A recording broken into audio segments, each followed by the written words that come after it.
ప్రపంచ పర్యావరణ దినోత్సవం సందర్భంగా గుమ్మలక్ష్మీపురంలో కురుపాం ఎమ్మెల్యే తోయక్ జగదీశ్వరి ఆధ్వర్యంలో సైకిల్ ర్యాలీ నిర్వహించారు. తెలుగుదేశం పార్టీ కార్యాలయం నుంచి ఎలివెన్పేట జంక్షన్ వరకు సాగిన ఈ ర్యాలీలో నాయకులు, కార్యకర్తలు, ప్రజాప్రతినిధులు, యువత పాల్గొన్నారు. ఈ సందర్భంగా ఎమ్మెల్యే మాట్లాడుతూ పర్యావరణ పరిరక్షణ ప్రతి ఒక్కరి బాధ్యతని పేర్కొన్నారు. ప్లాస్టిక్ వినియోగాన్ని తగ్గించి మొక్కలు నాటి అడవులను సంరక్షించడం ద్వారా ప్రకృతి సమతుల్యతను కాపాడుకోవచ్చునన్నారు. భవిష్యత్ తరాలకు స్వచ్ఛమైన వాతావరణాన్ని అందించేందుకు ప్రజలందరూ ప్రభుత్వ కార్యక్రమాల భాగస్వాములు కావాలని ఆమె పిలుపునిచ్చారు.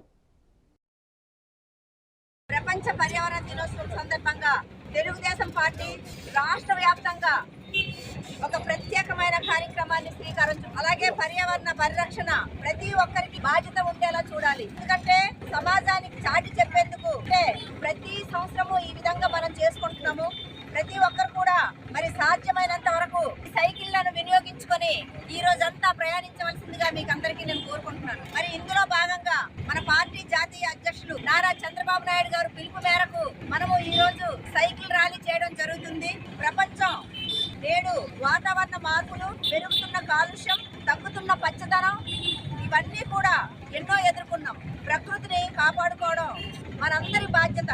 ఎందుకంటే ప్రజలు భాగస్వామ్యం కావాలనే ఒక మంచి ఉద్దేశంతో మన సీఎం గారు ఈ వినూత్నమైన కార్యక్రమాన్ని చుట్టారు. కాబట్టి ఇలానే ప్రతి ఒక్కరు